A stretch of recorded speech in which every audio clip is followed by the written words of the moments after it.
time. Rules of the 10, real simple.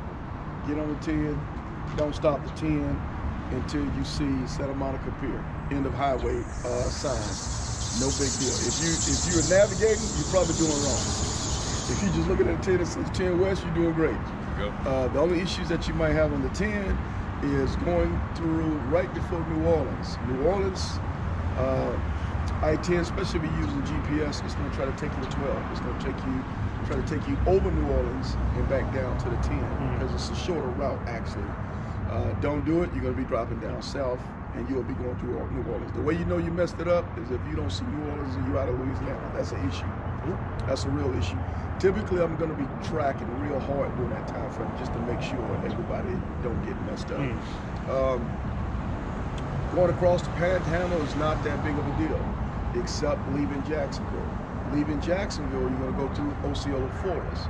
And Osceola Forest, the weird part about it is that there's forest in the center of the median. So deers like to get back and forth across there quite often. Not like Virginia deers, they're a little bit smaller deers, but they can mess up your day too. And they're very active during this time of morning. So I would suggest be very cautious in that 30-mile stretch between leaving Jacksonville and getting to the 75 I-10 corridor. Okay, just be real careful of that. After 75, after I-10 cross 75, it starts to widen up on your way going to Tallahassee. Going into Tallahassee is the state's capital. A lot of state troopers are very active around that area. So getting into Tallahassee, I would keep my speed down to what I need to do until you get to the other side of Tallahassee. Then it clears up a lot more. Once you get on the other side of Tallahassee, the I-10 opens up.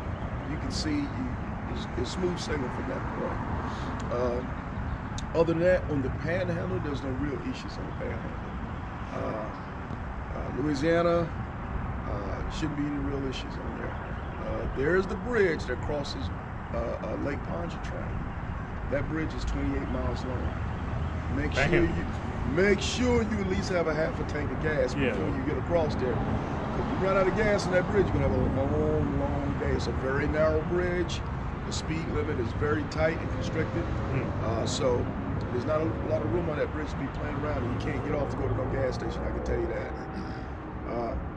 Other than that, on the 10 Texas, I would suggest going through Texas is whatever you want to do up until San Antonio. If you guys pound, you guys decide, hey man, I'm feeling good, we're gonna push on past Houston Sarge. I suggest that you hold up by at least Bernie. Bernie's on outside of San Antonio. Reason why, because after that, it's Indian country. There ain't nothing out there except desert. I'm telling you now. I call it the gauntlet. From that point to El Paso, ain't much of anything. You got Fort Stockton, which is a backwater town. You've got Ozona. You've got a couple other places. Ain't nothing. So if it's dark, I would just say, hold up, bed down, live to fight another day the next morning. My suggestion. Some people are good enough, they're gonna keep pushing through the desert. I'm telling you, it's dark as all get up back there. And if you break down or run out of gas, it's gonna be a long night. So that's the only real suggestions I have for that. Get it into town, going across the state line, you start to get into some of the smaller towns. There are long pockets before gas stops, so just be conscious aware of that. So those are the two areas that I would probably make sure at minimum I got a half a tank of gas, so I'm good to go.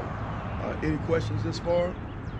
It's a real... Get on 10, stay on 10. Get on 10, stay on 10. It's a long ride. I'm telling you now, I ain't gonna even hold you on this. It's a long ride, but it's a nice ride. You're riding during the best time of year to be doing the 10, bar none. Cool mornings, cooler nights, really mild days. Bikes run really good during that time, this time of year. Any questions on anything on the 10? Okay, I think I've covered it all, no big deal. Once you get to Santa Monica Pier, you'll see the big arch over. You've probably seen it from the pictures all the time. Once you get to the pier, you snap your picture, I get your picture lines up with your GPS, a 360, you're good to go. You've been official at that point. So at that point, the challenge is over, everything is good to go. I ask you gentlemen, while you're riding from time to time, you don't have to go on live, you can just do a 30-second video. Hey, we're here. If there's a traffic concern, If there's an issue with weather, if there's an issue with whatever, just post it and let us know, because under this platform, what we're doing is we're teaching everybody how to do what you're doing in real time. You know, so it's almost like on-the-job training when we're doing that. So, you know, a couple times a day, that's good enough. If you want to do more, great. I just ask that you put it onto the Iron Elite page. I will automatically approve everything that you guys post during the ride. Last thing is, once you're done for the night, when you know you're not going to paddle anymore, let me know. The wife will tell you I stay up until everybody's off the road. Now, if you're going to night crawl, let me know. I'm going to bed. I ain't staying up with you all night. I'm giving you to about 1 in the morning. After that, I got to go ahead and shut it down.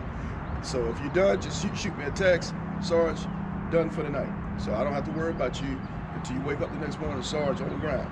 And then boom, I'll track you from there.